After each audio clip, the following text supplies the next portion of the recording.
1911 में जॉर्ज पंचम भारत आए। कांग्रेस ने रविंद्रनाथ टैगोर से कहा कि आप एक गीत लिखो। रविंद्रनाथ टैगोर ने गीत लिखा, जनगण मन अधिनायक जय हो भारत भाग्य विधाता। 1911 में कांग्रेस के अधिवेशन में जॉर्ज पंचम के स्वागत में यह गीत गाया गया। 1911 में गाया गया, 1913 में रविंद्रनाथ टैगोर को नोबेल पुरस्कार मिला। क्या कनेक्शन था इसका? और इतना चालाकी से उन्होंने कहा कि ऐसा कीजिए, ये नोबेल प्राइज आप मुझे अपनी प्रशंसा के बदले में मत दीजिए, ये नोबेल प्राइज मेरी किताब गीतांजलि के लिए दे दीजिए।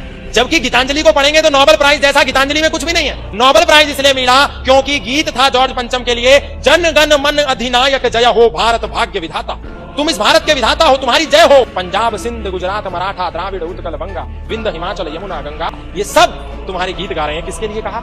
जॉर्ज पंचम के लिए कहा।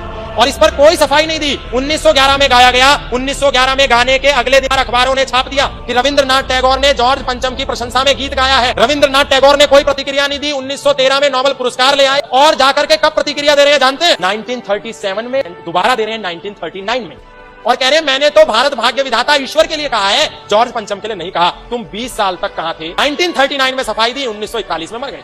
यानी जाने से केवल 1.5 साल पहले सफाई देकर के क्लीन चिट लगा करके चले गए। 20 साल तक कोई प्रतिक्रिया नहीं दी। अगर सच में ईश्वर के लिए गाया था तो 1911 में अगले दिन जब अखबार में छपा था तो क्यों नहीं बोले? और आज जब भी हम इसकी चर्चा करते हैं तो वो कहते हैं नहीं ये गलत बात है, उन्होंने तो ईश्वर के लिए गाया। अरे तो 1911 में क्यों नहीं कहा कि ईश्वर के लिए गाया? वंदे मातरम जिसके आधार पर देश की आजादी हुई, उस वंदे मातरम को नेशनल एंथम नहीं बनाया। ये कह करके नेहरू और गांधी ने कि वंदे मातरम तो भारत के लोगों को समझ में नहीं आएगा, इसका अर्थ उनको पता नहीं चलेगा।